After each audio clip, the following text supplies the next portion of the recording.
গরুর গোশত ভালো না খারাপ? যত গোশত খাই গরুর মতো মজার গোশত আর পাই না। যে কারণে আমগো হিন্দু ভাইরাও মাঝে মাঝে কয় এই মজা সেইরা লাভ কি আমরাও খাই।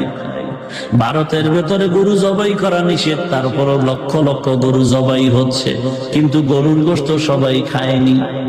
সবাই খায় না, অনেকের কাছে বিষের মতো। কারণ গোশত খারাপ না নিজের ভেতরে অ্যালার্জি। এরে আল্লাহর বান্দা, তোমার অ্যালার্জি আছে, তুমি গরুর গোশত খাও না, চুপ। আওয়াজ দিবা না, বদনাম করবা না, কারণ তুমি না খাইলে কি হবে, আরেকজনে তো খায়। মিষ্টি তুমি খাও না, তোমার পেটে ভেজাল, মিষ্টিতে কোনো ভেজাল নাই।